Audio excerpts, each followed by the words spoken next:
Hello, everybody. Welcome to Faith Fellowship's Daily Word of Encouragement. Today, we have a special guest with us. This is our second oldest, not our youngest, but he's our second oldest. And I asked him if he wanted to join us today and give us some thoughts from his perspective as a teenager. So, this is Isaiah. I'm sure some of you have seen him around. He'd be around. Be lurking. Hopefully he's not acting up, but he'd be around. So, Isaiah, go ahead. Take over, man. Tell us what you think. So, I just wanted to bring up one thing. It's John chapter 4, verse 23. And it reads, "Yet a time is coming and has now come when the true worshipers will worship the Father in the Spirit and in truth.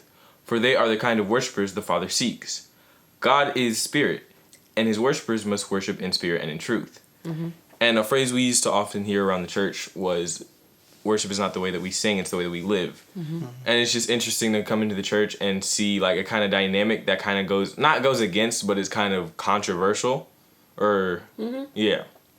Just because you see people act in a certain way, that kind of is like, I'm not entirely sure that is how we are supposed to act, but it is what it is. Because I don't say a lot, but I do sit back and observe a lot of things. So I do see a lot of things, and like sometimes I comment on them, sometimes I just keep them to myself. So it's safe to say that we should be careful how we portray Christ, because somebody's watching. Yeah. Especially a young, impressionable person like yourself, where you hear one thing and you, in your mind, you know, or what you think it should look like, and you see like, wait a minute, is that? I'm not sure if that lines up with what they're saying. Yeah, I totally get that. Right? I get it. Especially because like in my friend groups, a lot of the times like a lot of my friends' perspective on Christianity is built off of one bad experience that they've had. So if that experience is like catching a believer in like a raw moment, then it is kind of unfortunate, because then they base their entire perspective of Christianity off that. So that's an excellent point there, right? Where you say you got those young people out there who are like, they've had a bad experience, so they've already got this, Christians are just whole preconceived bad notion, people. yeah. And then they see Christians behaving not Christian-like, and it just pushes them all the way over the edge. Or it could be so that you see Christians behaving one way, right? They put their Christian face on, and then when they step away from the environment that the Christian face, I guess, is supposed to be worn, then they see in another way. They act another way. And that's also very challenging. And that's what we ask our kids this too. You guys, are we the same way at church as we are at home? Yeah, for the most part. Or, 100%, I would say. We don't have time to play. Yeah. He said in the word, right, that God is looking for worshipers to worship in spirit and in truth.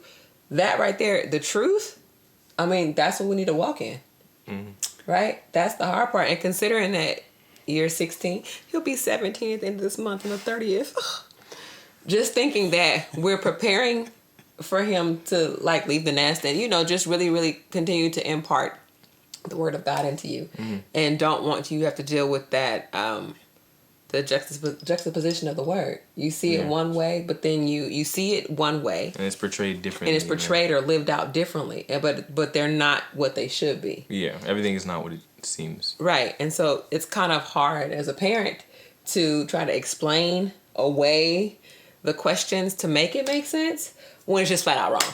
Yeah. So you guys, family, friends, you hear this straight from this generation's mouth, that is very important. And it's not about putting on a front, but if there's things that you're dealing with that cause you to put a front up and you don't want to truly give it over, this is the point in time where we really need to search ourselves and ask the Lord to search us and creating us a clean heart, right? And renew the right spirit within us, because this is not a game. We are responsible for what we put out and how it's received. And so if you're like, put up one face and then put up another face, take the masks off. And I don't mean because of COVID. I mean just how you operate and how you live. So they're watching. Even when they don't say anything, they're watching. So it's important. And if you have questions, I mean, if they want to come talk to you, I'm just not putting you on the front, but talk to you or just talk to the teens. I mean, find them around the church and see what they're thinking. It's important that we can open up the lines of communication so that we can clarify anything that they have clarification. They need clarification on. Yeah. So thank you for being a part of this. Thanks for having me. Yeah. And one last thing, just understand, sometimes when you speak to the young people, they think very differently than you do or I do. The next generation's thought process is totally different. And they may ask you a question that'll throw you left. But that question is coming from their heart. They're very sincere about it, and they don't mean any harm. They truly want to know, right? They're not asking because they don't have anything else to do. They're asking because they want you to tell them the truth. They know when you're telling the truth too, and they know if you're messing around. Yeah. So be honest with them. So we just wanted to share, from we had the little ones before, so we wanted to get the teenage group perspective this time. Right. So we hope that today that everyone is having a great day so far, and that this day will continue to be great. And we hope that this word is encouraging to someone. Show it to. He doesn't like being on the spotlight, but I'm so glad he actually came with us. Right. So with that being said, we hope that you just have a blessed day today, and we look forward to seeing you soon. Yeah. Bye. Bye.